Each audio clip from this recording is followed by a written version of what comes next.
kenal materialnya, makin kalian bisa gampang milihnya. Ini sebetulnya udah ada kan ya di semester kemarin ya, material classification sama Pak Solak ya. Nah, tapi ini saya review aja ya, revise istilahnya, revise ya. Jadi, nah yang pertama, ini namanya apa? Namanya periodic table, tabel periodik. Ini kalian lihat dulu aja nih. Lihatin. Nggak perlu dihafal, lihatin. Ya. Jadi ada logam,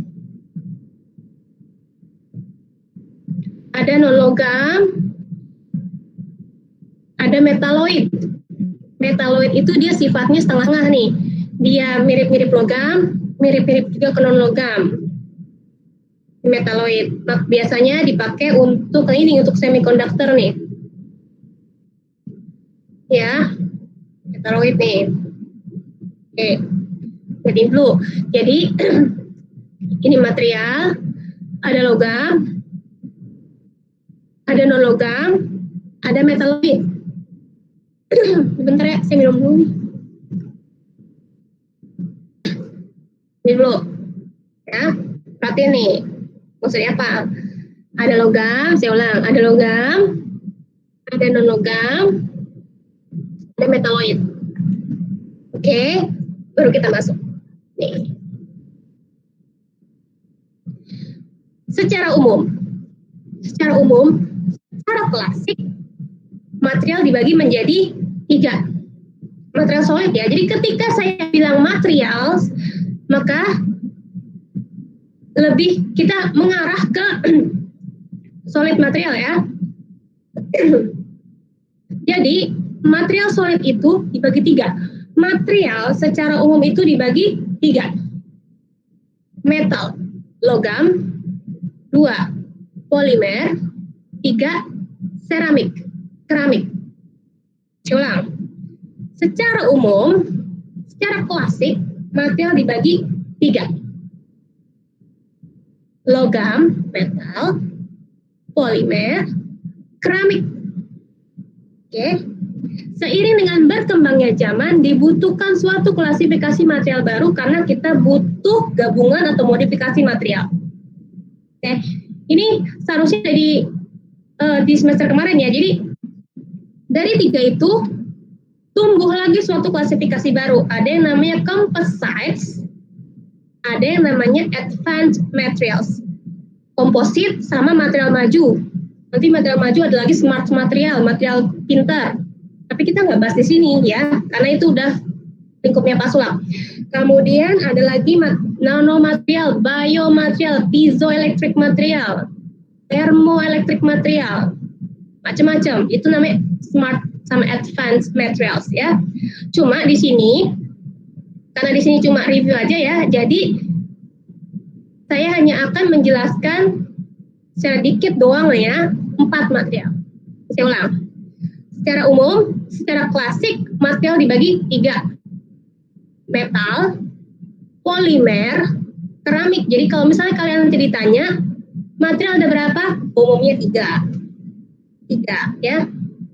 Logam, metal, polimer, keramik. Tapi ada satu klasifikasi di tengah-tengah mereka yang namanya komposit. Oke. Nah, lanjut sini. Logam atau metal. Nih kenapa tadi saya tunjukin periodic table ya. Jadi logam itu adalah inorganic substances ya, substansi yang terdiri dari metallic elements yang tadi di periodic table yang metal ya, sama bisa juga mengandung non-metallic elements. Jadi misal ini logam apa ya, aluminium apa ya, misalnya ini anggaplah ini logam aluminium. Bukan berarti dalam logam ini semuanya atomnya atau elemennya itu aluminium, enggak ya, karena nggak ada material yang sempurna. Jadi kalau kalian mengulik-ngulik yang sempurna, kagak ada material sempurna ya. Jadi semua, misalnya ini aluminium nih, dalam satu produk aluminium ini, aluminium foil nih, misalnya aluminium foil, anggap aluminium foil atau aluminium apa aja lah pokoknya ya. Tidak ada material dalam satu produk aluminium itu pure semuanya logam aluminium. Nggak ada. Bahkan aluminium foil aja nih ya, itu dia pasti ada pengotornya, ada cacatnya. Ya karena kenapa? Nggak ada yang sempurna. Material nggak ada yang sempurna. Material itu nggak ada yang sempurna. Manusia juga nggak ada yang sempurna ya. Nah, jadi dalam satu aluminium ini pasti sebagian besar aluminium, tapi ada non-metallic elementsnya ini. Ada non-metallic element. Ada karbon. Aluminium biasanya sih dia bisa fosfor, bisa oksigen juga bisa, ya bisa sulfur, macam-macam lah. Oke, sekarang pertanyaannya gini. Lanjut nih saya tanya siapa lagi? Patricia. Patricia. Hadir, Bu. Patricia, yang termasuk logam apa aja? Logam itu aluminium, ada besi, baja, terus titanium. 5 ada 5. Titanium, lithium. Iya, lithium. Itu yang tadi itu. Jadi logam itu namanya logam. Ya. Tapi bukan berarti baja nih Fe semua, enggak. Dalamnya itu ada unsur non metaliknya juga, ya. Nah ini. Oke. Selanjutnya, si metal-metal ini dia punya struktur, ingat ya, kita butuh struktur. Dia punya struktur yang kristalin. Apa itu struktur kristalin? Strukturnya itu struktur arrangement kan ya. Arrangement atom-atomnya itu teratur. Namanya struktur kristalin. Itu metal, jadi dia teratur dan padat. Makanya kalian lihat metal itu padat. Karena kenapa? Karena dia pack. Strukturnya itu dia padat, dense. Dia teratur, itu namanya metal. Makanya karena struktur atomnya itu dia teratur, maka sifatnya dia padat, sifatnya dia lebih kuat. Oke. Selanjutnya, metal itu dia good thermal sama electrical conductors. Nah, nanti kita akan belajar lebih lanjut tentang ini ya. Ini cuma kalian serap aja dulu. Jadi metal itu sebetulnya kalian udah tahu ya, yang namanya logam itu biasanya dia konduktor listrik sama konduktor thermal. Makanya biasanya kalau makanya aplikasi untuk kabel listrik biasanya pakai logam. Ini bukan biasanya, emang selalu pakai logam ya. Nah, logamnya pun macam-macam. Ada logam macam-macam kan ya. Nah, cuman yang dipakainya adalah tembaga. Itu nanti ada sifatnya lagi gitu ya. Nah, makanya kalau kalian masak, biasanya masaknya itu pakai logam. Karena kenapa? Jadi lebih gampang dia transfer panas. Panasnya itu diserap, ditransfer dari api nih. Dari api, tertransfer ke dalam masakannya. Kebanyakan dari logam. Tapi sekarang udah banyak juga sih yang dari polimer atau keramik ya. Nanti mereka ada sifat-sifatnya masing-masing. Tapi kalau misalnya kalian butuh yang konduktansi thermal sama listriknya itu bagus, pakai logam. Ya. Terus logam, udah dia kuat, dia cukup ulet, dia cukup fleksibel. Ya. Kuat ya, di temperatur tinggi juga bisa kuat. Nah, contohnya logam banyak banget ya. Nih, ini logam. Dari yang gede-gede sampai yang kecil nih logam nih. Nah, ini juga nih, propeller dan segala macam atau piston, logam ya. Selanjutnya, polimer. Ini yang polimer. Jadi polimer itu biasanya dia organik ya. Jadi polimer itu dia terdiri dari rantai karbon dan hidrogen yang panjang banget. Ya, panjang banget ya itu polimer. Nanti ada ini udah dapat ya kalian ya. Nah, terus si polimer itu dia strukturnya adalah biasanya kebanyakan non-kristalin, walaupun di antara struktur non-kristalin itu kadang-kadang kita menjumpai polimer yang ada struktur kristalinnya. Nih, lihat ya. Tadi struktur kristalin apa? Struktur, arrangement. Ketika saya mention struktur pada material, maka kalian akan melihat dari struktur mikronya material, arrangement mikronya material, ya. Jadi ketika saya bilang kristalin, ya, ketika kita bilang kristalin, maka struktur atomnya itu, arrangementnya itu, ya, teratur. Kristalin teratur, padat biasanya. Tapi kalau non kristalin atau biasanya disebut dengan amorphous, kalau kata orang Sunda, pabulatak, apa ya, berantakan. Dia nggak teratur, semaunya dia aja, berantakan. Nih, kayak gini nih. Kan tadi kalau logam kayak gini ya, nih. Tapi kalau amorphous kayak gini nih, berantakan. Gitu ya. Itu. Nah, akibatnya ini nanti macam-macam. Gitu. Jadi dia kurang padat. Makanya namanya polimer itu dia akan cenderung lebih lunak, lebih ulet, bisa lebih fleksibel dibandingkan logam. Ya karena strukturnya beda-beda. Oke? Nah, strength sama ductility of polymer itu vary, macam-macam. Maksudnya apa? Walaupun secara umum yang namanya polimer itu kekuatannya di bawah dari logam ya. Cuma dari polimer sendiri itu kekuatannya banyak. Misal, yang termasuk dalam polimer itu banyak banget ya. Jadi ada rubber, ada plastik, ya kan? Itu polimer sintetik ya. Rubber, plastik. Contoh, kantong plastik kresek itu polimer bukan? Polimer. Ya. Kekuatannya gimana? Rendah banget. Kantong kresek itu kan polimer, kekuatannya rendah banget. Yang penting dia bisa diproduksi massal, bisa dipakai buat bawa makanan, bisa dipakai buat bawa barang. Kantong plastik kresek itu polimer, kekuatannya rendah banget. Sekarang ini, nih, ini juga polimer. Kekuatannya jauh lebih tinggi dibandingkan dari kantong kresek tadi. Ya kalau misalnya ini kekuatannya rendah, belum apa-apa udah kebakar dong. Karena dia kontaknya listrik, ya kan? Itu yang disebut dengan kekuatan sama ductility-nya polimer itu range-nya gede. Kalau yang plastik tadi, kalian mau tarik-tarik, kalian mau tarik-tarik kayak gimana pun, dia bisa. Tapi kalau yang tadi ya, yang cover listrik itu, saya lupa itu namanya apa sih ya. Nah, itu mau kalian tarik-tarik nggak bisa. Itu polimer.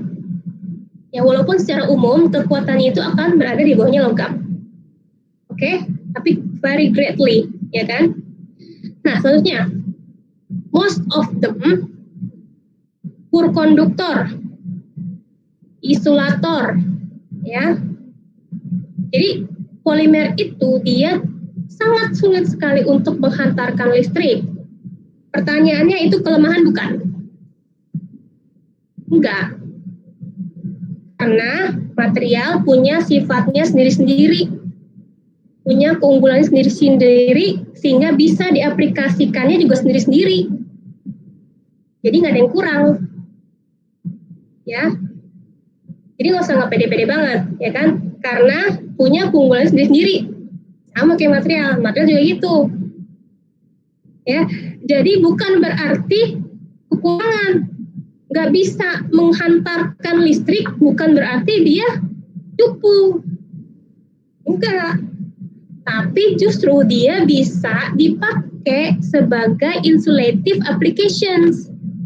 Misal, oke, kita mau bikin kabel listrik dari copper, dari tembaga.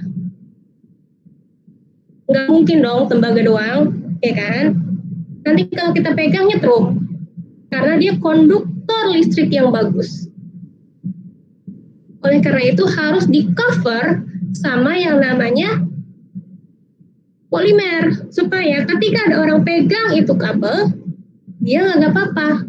Tapi listrik tetap bisa mengalir lewat kabel di dalam polimernya itu. Ya, jadi material punya sifatnya masing-masing, punya aplikasinya masing-masing. Tuh, oke? Nah itu namanya sifat insulatif. Seperti ya.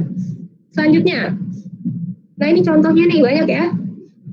CD kan kalau tengah-tengahnya bukan polimer ya, cuman overall dia jadi polimer. Ban, rubber.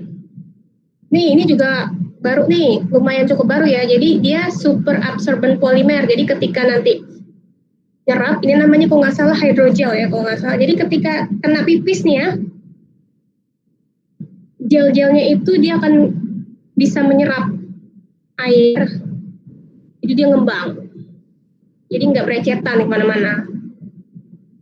Ya, dan juga sekarang polimer udah biodegradable, ya kan?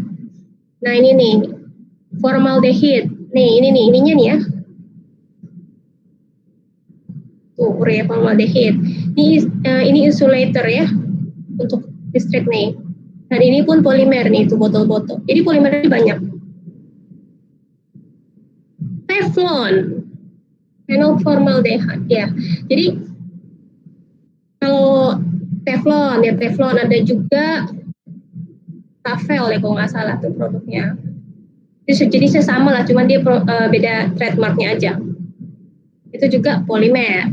Nah jadi kalian ngerti ya. Jadi kalau misalnya polimer itu dia yang kayak gini-gini lah, dia rantai karbon. Ya, jadi polimer itu banyak.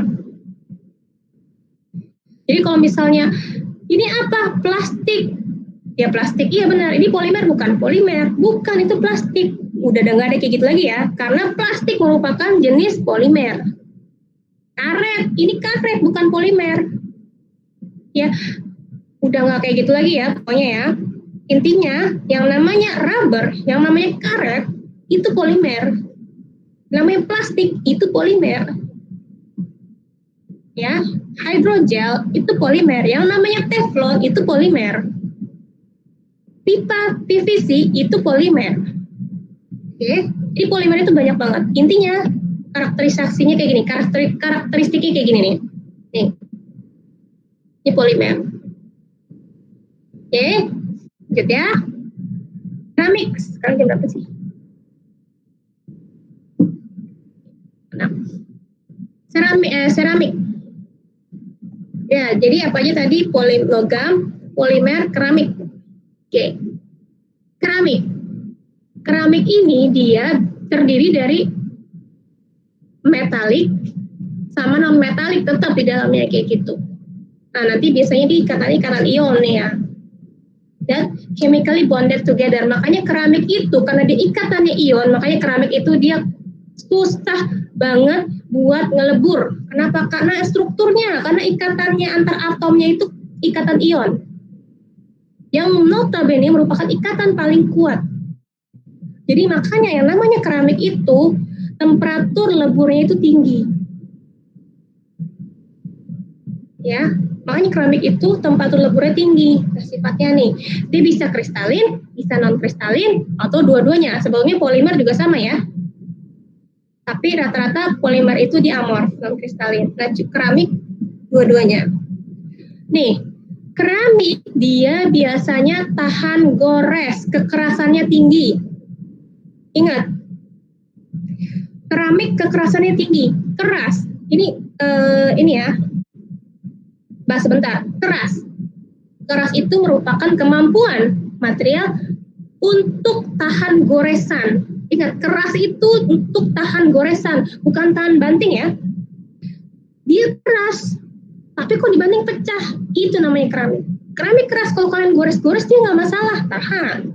Ya kan?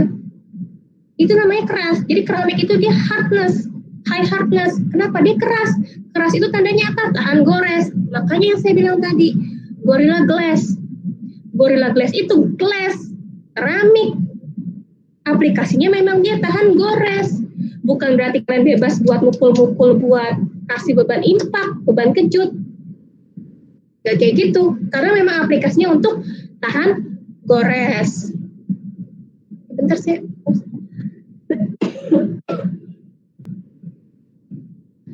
Lagi.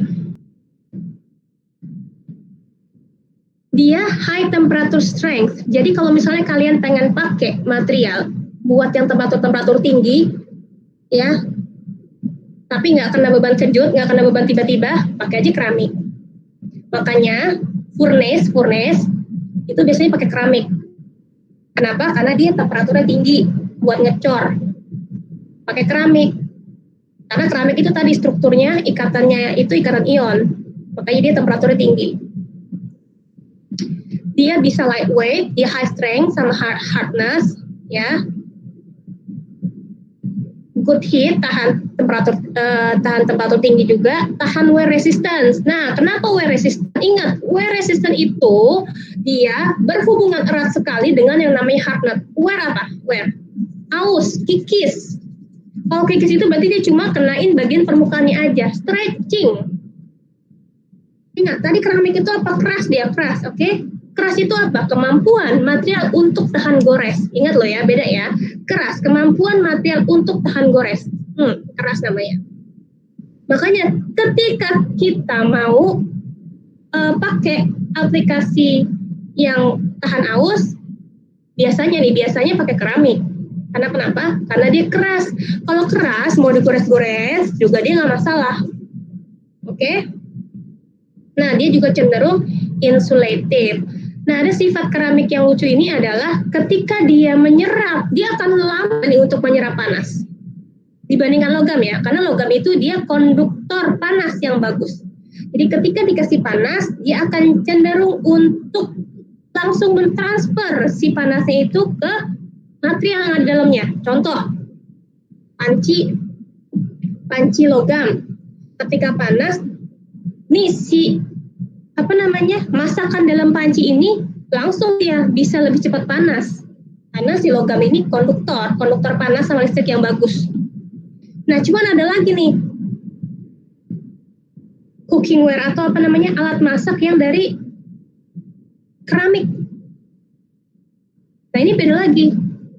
Jadi, ketika dia dipanasin, untuk mentransfer dari panas apinya ini ke dalam masakan itu cenderung lebih lama dibandingkan logam. Kedua nih. Yang satu, ketika apinya datang, akan lebih cepat mentransfer panasnya. Makanya kalau orang-orang zaman dulu nih ya, kalau nggak punya vacuum, panci vacuum itu ya, biasanya untuk bikin supaya daging empuk, panci di daging ditaruhin sendok. Nah, kenapa? Supaya di tengah-tengah itu bisa tertransfer panasnya dari si sendok itu. Biasanya gitu kalau zaman dulu nih. Ya, cuman kalau sekarang nggak, udah ada vacuum ya. Nah, selanjutnya si keramik. Keramik ini untuk apinya itu, panasnya itu dari api untuk tertransfer ke dalam makanannya ini tuh lebih lama. Ya karena sifat keramik ini. Cuma keramik ketika udah masuk, panasnya itu untuk keluarnya lagi agak susah. Beda sama si logam. Gampang masuk dari dalam, gampang keluar juga karena dia refleks untuk mentransfer panasnya. Gampang masuk, keluarnya juga gampang. Beda sama si keramik. Ketika dia masuk, untuk keluarin panasnya lagi, itu juga akan lebih susah. Jadi, kalau misalnya kalian punya dua nih, makanan, kalau kalian manasin makanan di panci yang keramik, itu akan lebih lama panasnya dibandingkan panci yang logam. Karena kenapa? Karena sifat si keramik itu. Jadi bayangin ya, hal yang kayak gini aja kita harus kenal dulu sifat-sifatnya materialnya itu kayak gimana. Ya kalau sekarang alat masak bukan cuma logam, ya kan? Gitu. Makanya ada istilahnya namanya rumah kaca. Tapi bukan berarti udah hubungannya sama kaca-kaca ini ya, kaca-kaca buildings ya. Rumah kaca itu maksudnya panas tertransfer masuk ke dalam bumi, ngendon di bumi, agak susah lagi untuk ditransfernya. Nah itu sifatnya keramik memang, kaca.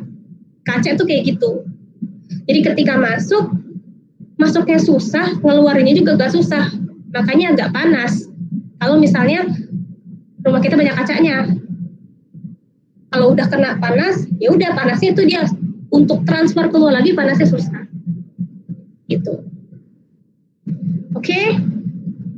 Ini contohnya keramik. Nah, ini keramik banyak loh ya. Pasir itu juga termasuk keramik. Oke. Ingat, jadi material itu cuma ada 3 secara klasik. Entah itu dia dikategorikan sebagai logam, entah itu dia dikategorikan sebagai polimer, atau dia dikategorikan sebagai keramik. Ya, keramik itu biasanya dia logam sama non logam, ikatannya ion. Misal, contoh, aluminium. Ketika dia menjadi aluminium doang, itu namanya logam. Tapi ketika dia jadi aluminium oxide, Al2O3, ada O-nya, maka dia bukan logam lagi, dia udah jadi jenis keramik. Silikon, metaloid. Ketika silikon, dia metaloid, mungkin bisa dikategorikan sebagai logam. Ya kan? Cuma ketika dia sudah teroksidasi menjadi silikon oxide, dia bukan lagi logam, namanya keramik. Itulah yang namanya pasir. Jadi pasir itu merupakan keramik. Segala sesuatu di sekitar kita itu material kan, berarti bisa dikategorikan menjadi 3 kelompok itu. Entah itu dia logam, entah dia itu keramik, entah dia itu polimer. Ya. Jadi material yang kalian lihat nih sekitar kalian nih, kalian bisa kategorikan itu sebagai 3 jenis itu. Secara klasik ya. Kayak gitu. Nih, zirkonia atau bahkan gigi palsu itu ya itu juga logam. Terus ini zirkonia, ini jelas ini keramik ya. Ini nih ya busi ya. Ini keras loh. Jadi kalian hancurin busi, hancurin. Ini yang ininya nih keramik ya. Jadi kalian hancurin, kalian lempar ke kaca mobil, kacanya pecah. Makanya orang-orang kan biasanya kalau maling-maling gitu tuh, hancurin, kacanya pecah pasti. Ya karena ini keramik ya, oxide, alumina. Ini bisa juga, ini trida, ya, ini macam-macam. Biasanya nih alat-alat bor nih, karbida, alat-alat untuk perkakas ya, ini karbida itu dari keramik. Ingat, namanya keramik, itu ketika di belakangnya ada logamnya, misalnya biasanya oxide, biasanya O, itu berarti kalau udah ada O-nya di belakang, dia keramik. Udah beda lagi, bukan logam lagi. Ya tadi ya, alumina itu apa nih, alumina adalah aluminium oxide. Ketika aluminium, jadi logam. Ketika udah ada oxide-nya, berarti dia jenisnya keramik. Gitu ya. Nah, sekarang kita lanjut ke komposit. Nah ini, jadi sebetulnya kalau klasik 3 tadi ya, ini komposit itu tambahan, tapi sudah sangat lazim sekali di dunia material. Jadi komposit ini adalah 2 atau lebih material yang digabungkan menjadi satu.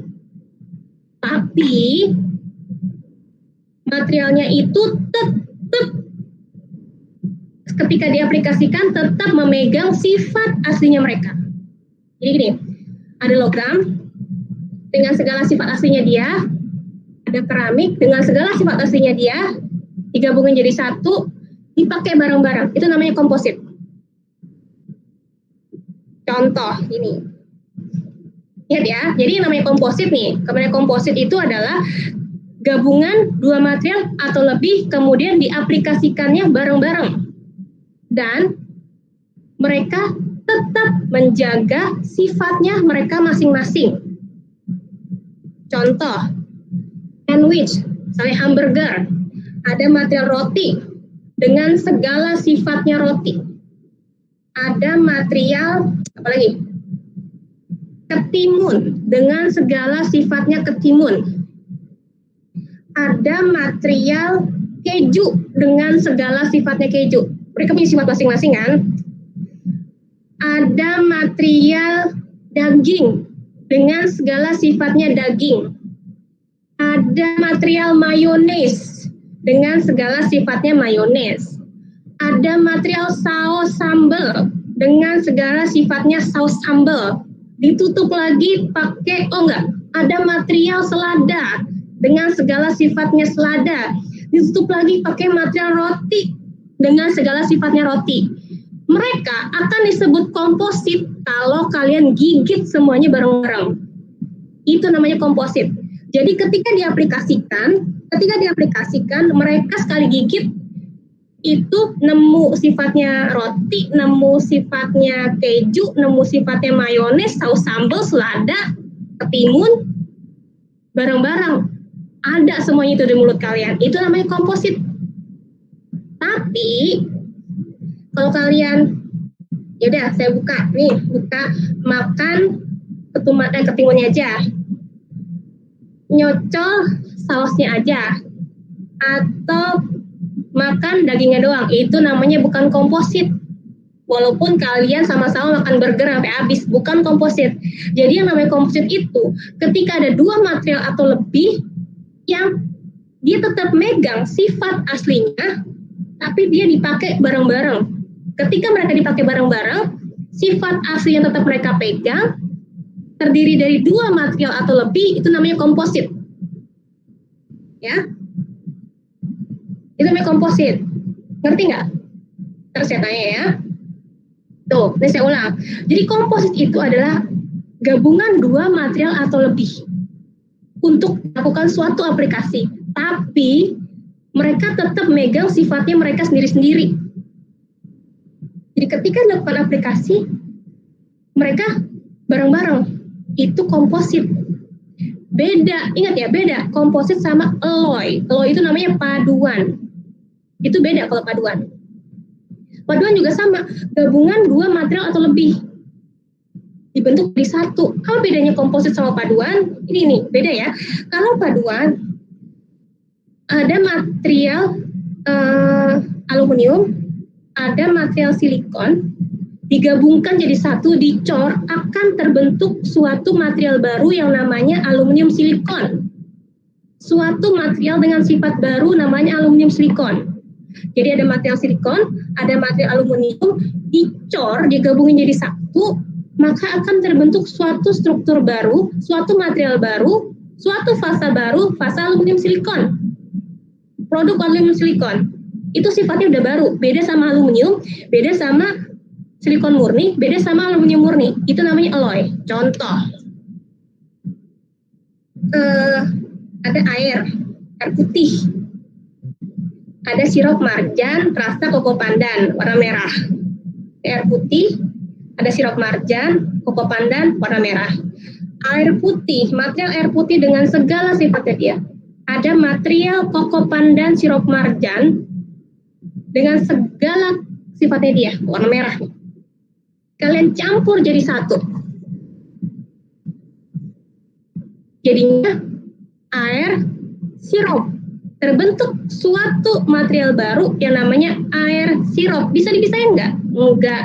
Rasanya beda nggak sama air putih? Beda. Rasanya beda nggak sama sirup marjan yang masih kental? Beda. Karena kenapa? Itu paduan, itu alloy. Ya, jadi kalian harus bedain. Jadi kalau komposit itu sandwich, hamburger. Kalau alloy itu air sirup. Dapat ya? Oke. Nah, balik ke komposit.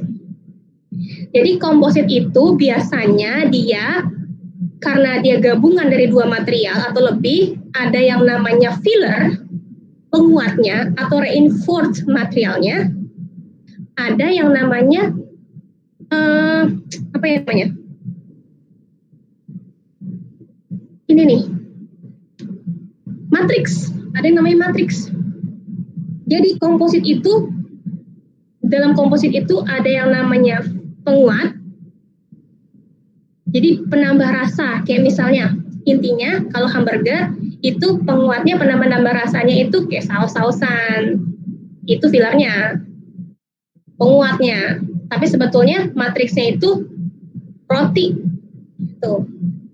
Itu namanya composite. Ya, jadi composite itu dia ada fillernya atau reinforcementnya, ada yang namanya matriksnya.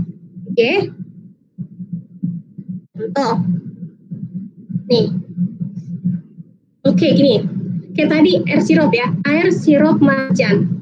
Ketika kalian gabungin air sama sirup, digabungin jadi satu, air sirup itu eloy. Tapi kalau kalian tambahin cincau hitam, potong-potong, dimasukin ke air sirup marjan, terus kalian ambil sendok, di dalam sendok itu ada air sama cincau hitam 1 biji, terus kalian makan, itu composite namanya. Matriksnya apa? Matriks adalah bagian terbesarnya dari suatu komposit. Itu matriks. Kalau air sirup plus cendol, berarti matriksnya adalah air sirup. Fillernya atau reinforce-nya atau penguatnya itu apa? Cendol. Oke? Jadi, contohnya apa nih? Beton. Beton juga itu komposit tuh. Jadi ada baja dicampur semen. Matriksnya apa? Semen. Penguatnya apa? Biar kuat beton pakai apa? Pakai rangka baja. Itu komposit. Tapi kalau makanannya apa komposit tadi? Burger. Air, sirup, campur cincau hitam. Nah, itu komposit. Oke? Nah, balik lagi komposit ya. Komposit itu macam-macam. Ada ini yang tadi ya, jadi komposit itu isinya ada filler, penguatnya, sama matriks bagian terbesar dari suatu komposit. Oke? Jenisnya ada metal matrix composite, ada ceramic matrix composite, ada polymer matrix composite. Itu tergantung matriksnya. Metal matrix berarti ya udah matriksnya metal, ceramic matriksnya ceramic, polymer matriksnya polimer, kayak gitu ya. Gitu. Nah, buat apa sih komposit itu? Karena kita butuh bagus-bagusnya aja. Metal bagusnya kuat, polimer bagusnya ringan. Saya pengen yang kuat tapi yang ringan. Ya udah gabungin aja metal dicampur polimer atau polimer dicampur metal. Polimer dicampur keramik, metal dicampur keramik. Gitu. Itu namanya komposit ya. Karena kita butuh yang bagus-bagusnya, ya udah gabungin aja lah. Tapi mereka tetap mempertahankan sifat aslinya di situ. Ya, di mana aja komposit banyak. Sekarang zamannya komposit juga. Yang tadinya misal sepeda nih ya, yang tadinya cuma aluminium doang, atau sama apa ya namanya, titanium logam doang lah, pokoknya sekarang udah pakai komposit karbon atau apa segala macam ya. Jadi banyak banget komposit itu digabungin. Bahkan piston yang tadinya cuma dari aluminium sekarang udah jadi komposit juga. Ya. Nih, banyak nih. Pesawat juga komposit ya. Sekarang komposit itu bukan berarti logam harus sama polimer atau logam harus sama keramik, enggak ya. Logam-logam ketika dua material digabungkan jadi satu dan mereka tetap memegang sifat asli masing-masing, itu juga termasuk komposit. Ya. Nih, macam-macam lah ini. Banyak lah komposit itu. Oke? Nah, sekarang saya tanya nih. Biar nggak ngantuk.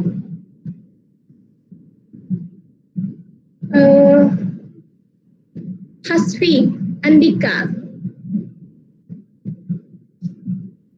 Ya, Bu. Hasfi. Oke, Hasfi. Komposit itu apa? Komposit itu, Bu, gabungan dua material atau lebih tanpa menghilangkan sifat aslinya. Contohnya, kayak gimana? Konsepnya? Konsepnya kayak beton. Beton tuh kan ada, ya, kayak beton. Ada semen sama rangka, ada pasir. Semen sama pasir itu sebagai matriks. Kalau rangka itu sebagai filler. Ya nggak sih, Bu? Ya, benar ya. Jadi rangkanya sebagai filler. Oke, lengkap ya. Berarti semuanya. Ingat ya, kalau misalnya kalian nggak ngerti, ada yang mau tanya, langsung aja tanya daripada lupa ya. Pokoknya saya mau mastiin kalau kalian itu ngerti materi ini. Kalau kalian ngerti, ngapalin juga gampang. Yang penting kalian dapat konsepnya aja, dapat logisnya aja. Itu gampang. Oke? Oke, oh ya, di sini saya udah subuh nih. Kita istirahat dulu ya. Saya mau subuhan dulu nih. Sekarang jam 5.56. 10 menit lagi ya. 10 menit lagi. Berarti berapa tuh? Ya anggaplah nih jam 10 ya. Jam 6 tambah jam 6:10. Pada subjek kita kali ini, kita akan belajar tentang sifat-sifat material dan nanti kita kaitkan struktur dengan strukturnya ya. Struktur dan sifat material, oke?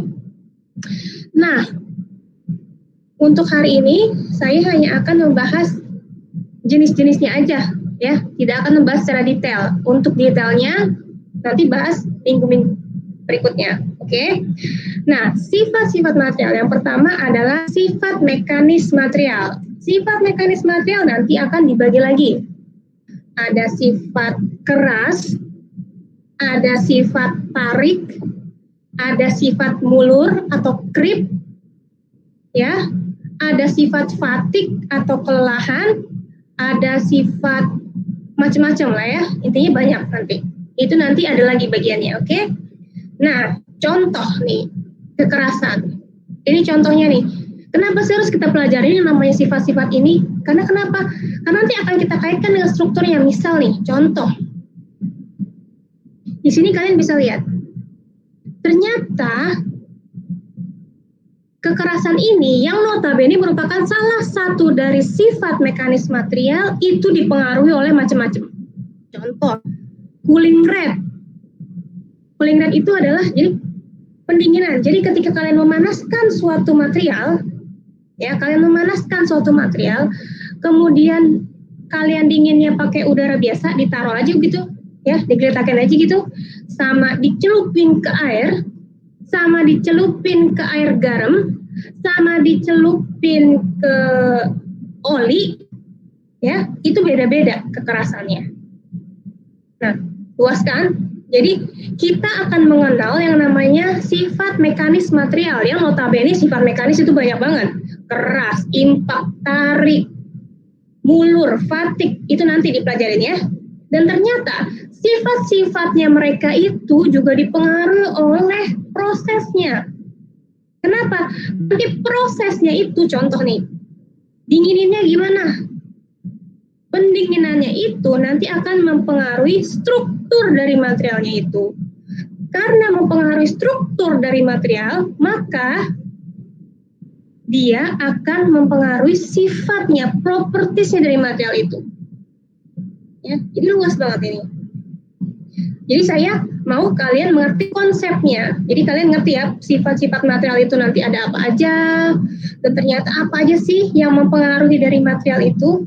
Gitu. Nah balik lagi, buat apa kenal sifatnya? Ya untuk tadi, karena sifat merupakan salah satu dari 4 komponen penting material engineering. Oke? Nah ini yang pertama, sifat mekanis yang notabene ada banyak ya. Dan ini contohnya adalah hardness. Oke. Di sini hardness bisa dilihat kalau cooling rate itu mempengaruhi kekerasan dari material nih. Cooling rate-nya cepat sampai rendah, sampai lambat, dan ini hardness-nya semakin tinggi. Tuh. Ya. 1000 Celsius 1 second. 100 per second, 10 per second, 1. Nah ini berarti lambat banget kan? Ini lambat banget nih. Ini cepat nih. Nah makin cepat, makin keras. Di atas tuh. Nilainya di atas. Makin lambat, makin lembek, makin lunak. Itu baru pengaruh dari prosesnya. unsur dari salah satu materialnya. Ini baru saya ambil contoh komposisi karbon. Ternyata makin tinggi karbonnya, kekerasannya juga naik. Itu baru kekerasan. Bu, Itu maaf ya. Bu, PPT-nya masih di slide 32 Bu. Oh, masih di slide 3. Ini. Ya udah, ya baru. Udah baru keganti Bu, Yes. makasih Bu. Oke. Ini, mechanical properties nggak? Kita di slide yang sama nggak nih? Kalian Iya, jangan Bu, iya. lihat slide itu ya 3 ya, karena emang entah kenapa kok jadi 1, 2, 3 terus juga balik lagi 0, 1, 2, 3 sih juga nggak ngerti itu kenapa ya. Tapi ini dapat ya mechanical properties, lihat ya. Iya Bu. Oke. Ulang ya. Ini saya ulang lagi nih. Pokoknya saya mau kalian ngerti ya. Kalau nggak ngerti tanya langsung. Mumpung masih awal-awal nih, pokoknya harus A. Whatever it takes harus A. Jadi kalau misalnya kalian udah mikir kalian harus dapat A, nanti semua energi yang kalian keluarin itu untuk dapetin A, kayak gitu ya. Yang baik-baik ya, tapi kayak gini. Kita baru belajar sifat mekanis nih. Tadi sifat mekanis ada banyak. Salah satunya adalah sifat keras. Salah banyaknya adalah sifat keras, sifat tarik, sifat ulet, sifat apa lagi? Mulur atau creep, ada fatigue dan lain-lain ya. Tapi ini saya cuma bahas ini sifat keras, salah satunya doang ya. Oke, ini kekerasan. Ternyata kekerasan dari material itu juga dipengaruhi oleh prosesnya. Contohnya adalah proses cooling rate. Bagaimana material itu didinginkan. Ya. Semakin cepat proses pendinginannya, maka akan semakin keras itu material. Semakin lambat, semakin lunak. Jadi terserah kalian mau pilih yang mana. Aplikasi mau yang mana. Saya mau yang lembek-lembek. Ya udah, berarti kalian dingininnya nggak usah cepet-cepet. Biar terbentuk suatu mikrostruktur yang sifatnya lunak. Kalau kalian butuh yang keras-keras, ya udah kalian dinginnya cepet nih. Tapi tentunya ada syaratnya ya, ada requirement-nya ya. Tapi secara umum kayak gitu. Kalau misalnya kalian butuh yang keras-keras, dinginannya cepet. Untuk cooling rate doang, itu baru cooling rate ya, belum yang lain. Banyak nanti ada juga yang rolling, di rollnya berapa kali, makin banyak rollnya makin keras, makin kecil butirnya makin keras, itu macam-macam ya. Jadi intinya adalah sifatnya itu juga berkaitan erat dengan mikrostrukturnya dan berkaitan erat juga dengan proses pembuatan si materialnya. Oke, itu kita balik lagi tadi 4 gabungan itu 4 komponen dari material engineering, oke? Nah, selanjutnya di sini. Kalian ini kan anak teknik ya.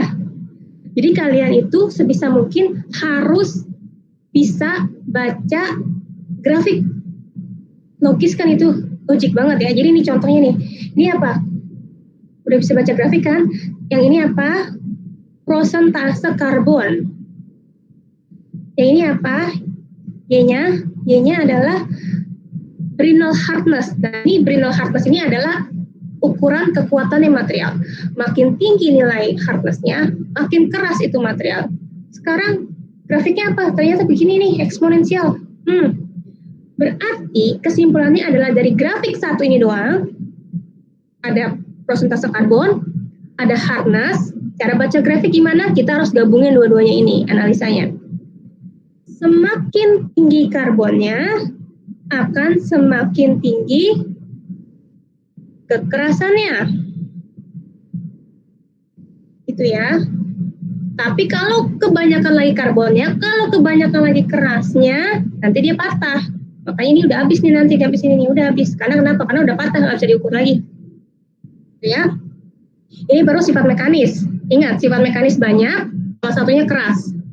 Dan ternyata dari sifat mekanisnya yang banyak itu, juga dipengaruhi oleh macam-macam komposisi di dalam materialnya kah, proses pembuatan materialnya kah, kayak gitu. Oke, baru sifat mekanis. Sifat listrik, oh ya gitu. Jadi sifat mekanis itu, jadi ketika kalian ingin membuat suatu produknya ini meliputi apa nih? Apa yang dibutuhkan performanya? Oh, performanya ada sifat mekanisnya bagus. Sifat mekanis apa yang bagus? Oh, kerasnya bagus. Nah, itu tadi. Atau ada lagi sifat yang lain, yaitu sifat listrik. Ya, ini nanti hubungannya sama konduktivitas, resistivitas, dan lain-lain, ya kan? Seperti yang kita ketahui bahwa ada material konduktor, ada material isolator, insulator, ada material semiconductor, ya. Jadi semiconductor itu di tengah-tengahnya. Itu. Jadi ini pun berarti ini menandakan bahwa sifat listrik dari material itu beda-beda. Ambil konduktor metal. Sifat konduktor metal pun beda-beda nih. Ini adalah electrical conductivity-nya metal. Tuh, beda-beda. Jadi ketika kalian pengen bikin produk yang aplikasinya bisa menghantarkan arus listrik, maka kalian harus pilih material yang konduktif, yang bisa dengan mudah menghantarkan listrik, ditandai dengan electrical conductivity-nya yang tinggi. Apa aja yang conductivity-nya tinggi? Silver, copper, atau gold. Nah, itu balik lagi. Ada silver, ada copper, ada gold. Cuman, kalau kita pakai silver, atau kita pakai gold, pakai emas, buat bikin kabel, tekor. Oleh karena itu, kita ambil yang nomor 2, copper. Ketika conductivity-nya bagus, harganya juga cenderung lebih murah. Itu yang ngerti ya. Jadi intinya sifat-sifat si material-material itu dipengaruhi oleh macam-macam lah ya, pokoknya propertiesnya, unsur dalamnya, juga proses pembuatannya. Kenapa kita harus kenal ini? Karena kenapa? Karena tadi ini merupakan salah satu dari 4 komponen yang kita butuhkan untuk membuat suatu produk. Ya, sifat listriknya aja udah macam-macam. Tergantung kita pilih yang mana. Nggak mungkin kita ujuk-ujuk pilih silver buat bikin kabel. Ya udah kita pilih aja copper. Nah inilah. Jadi kita harus kenal sama sifat-sifat ini. Nah, kalian nggak perlu hafalin electrical conductivity-nya. Kalian bisa search di handbook. Tapi yang jelas kalian ngerti konsepnya. Kita membutuhkan material dengan sifat listrik yang bagus. Apa nih sifat listrik yang bagus? Ada conductivity, resistivity, tergantung. Ada ya kan? Nah itu, tergantung kita mau yang mana. Jadi banyak banget ya. Oke. Nah ini grafik lagi. Ini adalah nih, yang sebelah kiri. Ini temperatur. Ini X-nya temperatur, dari temperatur minus sampai temperaturnya plus. Electrical resistivity, ingat resistivity itu dia berbanding terbalik dengan conductivity ya. Resistivity-nya makin tinggi, konduktivitasnya makin rendah. Ini pengaruh tembaga nih, lihat nih, cuman tembaga aja misalnya. Oke, saya pokoknya pengen dapat pakai tembaga buat kabel. Nih, buat kabel. Oke. Ternyata dari tembaganya itu aja, kalau ditambahin unsur lain dan prosentasenya pun lain, sifatnya juga lain. Tuh lihat. Nih kalau ini yang paling bawah, kalau yang paling bawah cuman copper doang, pure. Ya, 99,9%, 99,99% copper doang, tembaga doang. Coba kalau ditambahin Ni-nya, coba ditambahin Ni-nya 1,12%. Bu, PPT-nya ya? masih di mechanical properties. Oh, masih ya? Ya. Ini saya presenting apa sih? Coba ya, bentar ya. Lihat ini juga tadi. Oh ini ya. Ini belum dapat ya tadi? Belum kelihatan ya? Belum, Bu. Oke. Tapi sekarang udah kelihatan ya? Saya ulang nih ya. Oke, sifat kedua yang mau saya kenalin adalah sifat listrik, electrical properties. Yang dimana, saya ulangin lagi, properties merupakan salah satu dari 4 komponen pentingnya material engineering. Ya. Makanya kita harus tahu, ternyata sifat nggak cuma mekanis doang, nggak cuma keras doang, ada sifat listrik. Untuk apa? Untuk nanti kalau kalian bikin produk yang hubungannya sama kelistrikan. Misal, contoh adalah kabel. Ya. Berarti kalau kalian pengen bikin kabel, harus pakai material yang konduktivitas listriknya tinggi. Nah ini, 3 ini nih, silver, copper, sama gold. Karena silver sama gold mahal, makanya copper yang dipakai sebagai kabel listrik, kabel listrik ya. Listrik, karena dia bisa menghantarkan listrik secara baik. Nah, misal, oh saya nggak mau yang nganterinnya bagus banget. Contoh, saya butuh buat integrated circuit, butuh semiconductor gitu misalnya, butuh buat bikin solar cell. Kalian nggak perlu sampai yang konduktivitasnya tinggi, tapi kalian harus nyari material yang ada di tengah-tengah, itu yang namanya semiconductor. Solar cell itu dia semiconductor, yaitu ya udah berarti kalian lihat nih, cari yang di sini nih, material yang ini. Tuh, material yang punya konduktivitas listriknya sekitar segini. Oh, enggak, pokoknya saya pengen material yang insulator pokoknya saya nggak mau material yang konduktor. Ya jangan cari ini yang konduktivitasnya segini. Ingat, electrical properties adalah ketika kalian ingin membuat atau mendevelop suatu produk yang hubungannya sama listrik. Entah itu pengen yang konduktivitas listriknya tinggi, pengen yang nggak nyetrum, atau yang pengen setengah-setengah. Ya kan? Itu tergantung sifat yang mau kalian aplikasikan. Nah itu banyak, ya. Nih, 1. Oke, kita udah ambil. Kita ngambil nih aplikasinya kabel ya. Aplikasinya kabel, lihat nih, balik lagi. Anak teknik harus bisa baca grafik. Gimana caranya? Coba lihat di X-nya. Kita udah ngambil nih, kabel. Ini aplikasinya kabel misalnya. Temperatur. X-nya temperatur, Y-nya electrical resistivity yang notabene terbalik dengan konduktivitas. Konduktivitas itu kan berarti dia kemampuan si material itu untuk menghantarkan listrik ya. Berarti kalau resistivity kebalikannya. Dan ternyata kita ambil coppernya doang itu nggak bisa berhenti dari situ, ya, nggak bisa berhenti di situ karena ternyata copper yang ditambahin unsur lain dan berbeda prosentasenya akan menghasilkan suatu struktur yang beda yang hasilnya akan menghasilkan suatu sifat yang beda.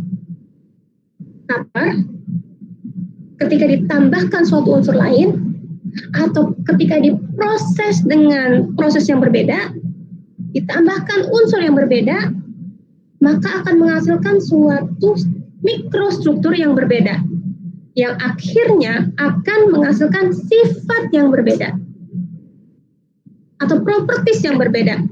Karena menghasilkan properties yang berbeda, akan menghasilkan performance-nya yang berbeda. Karena performance-nya beda, berarti aplikasinya juga bisa beda. Walaupun tidak sesignifikan itu. Tapi intinya, secara general, ketika mikrostrukturnya beda, apa yang bisa menyebabkan perbedaan mikrostruktur? Proses pembuatan. Unsur di dalam si mikrostrukturnya itu.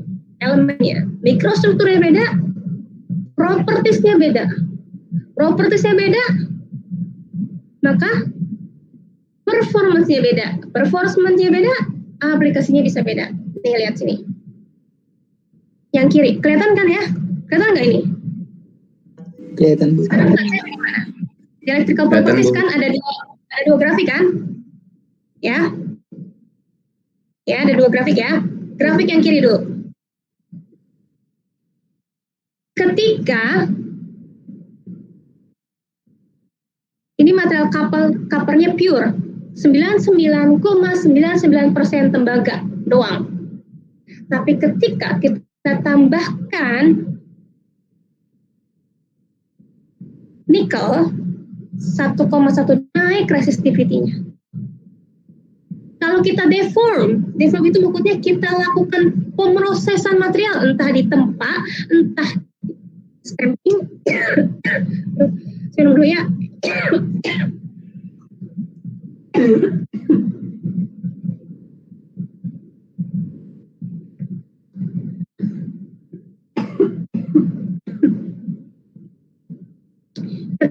Ketika melakukan deformasi,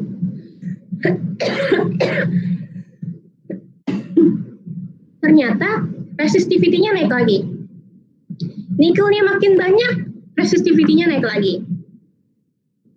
Jadi sifatnya, propertiesnya beda lagi. Oke, ini sama kayak di sebelah kanan.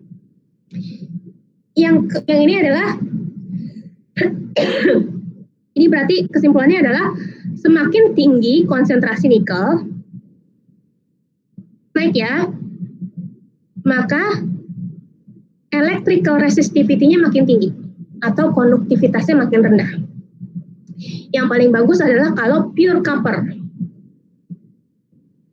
Kalau untuk aplikasi ya, karena kita butuh konduktivitasnya tinggi.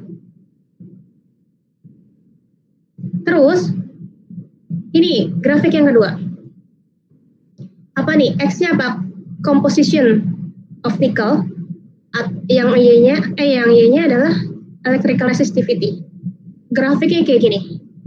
Berarti secara umum adalah semakin tinggi komposisi nikel, semakin tinggi jumlah nikel di dalam suatu material copper, maka akan meningkatkan resistivitas listrik dari copper tersebut, dari material tersebut. Oke, nah saya tanya ya. Aditya udah balik belum nih Aditya?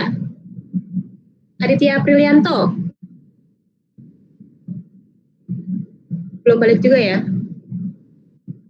Alin. Hadir, Bu. Hah? Alin Cira itu laki-laki atau perempuan sih? Itu saya di tiap Prianto, Bu. Oh, kamu kemana aja sih ya? Adit nih. Adit, coba saya minta kamu baca grafik. Nih, kelihatan nggak? Mechanical properties. Adit? Adit? Nggak kelihatan, Bu. Yang kamu kelihatannya apaan emangnya? Hah? Nah, Coba lihat Kak.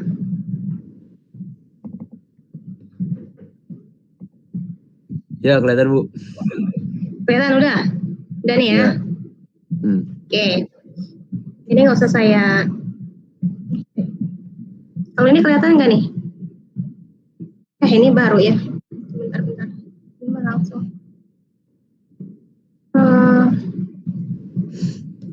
Mekanis mana sih? Nih. Ya. Nih, kelihatan nggak? Mechanical properties. Grafiknya, Dit. Ya kelihatan, Bu. Oke, saya mau kamu baca kurva grafik yang sebelah kiri, gambar yang sebelah kiri. Apa yang bisa kamu simpulin dari gambar itu yang sebelah kiri? Cooling rate sama hardness. Coba belajar baca grafik. Semakin apa? Semakin bla bla bla, semakin apa?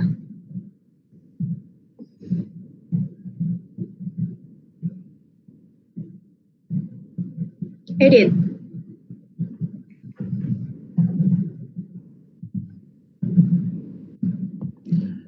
Semakin temperatur, semakin keras, Bu. Ininya, Bu, bahan materialnya. Cooling rate. Cooling rate itu adalah laju pendinginan 1000 Celsius per second.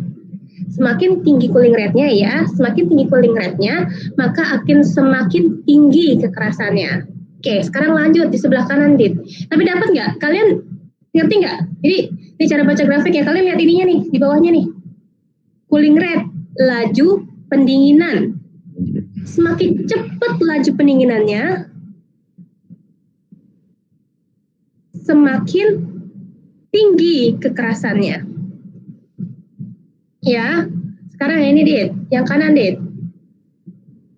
Coba analisa ini apa Dit? Semakin apa? Ayo. Yang kanan. Yang bagian D ya, Bu? Yang kanan ini kan ada dua gambar nih. Yang ini nih, yang ada di kursor saya. Kelihatan nggak kursornya?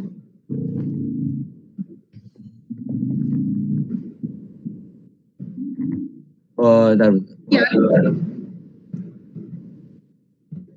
Semakin tinggi persentase karbonnya, maka semakin tinggi kekerasannya. Iya, exactly ya.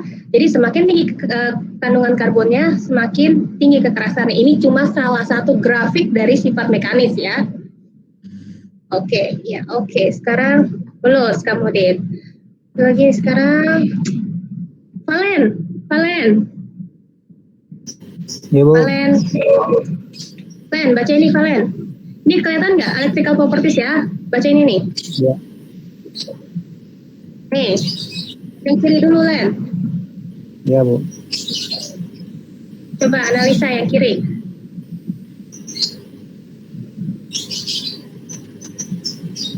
Yang ini. Lihat di bawahnya apa nih? Temperatur. Ya, electrical resistivity.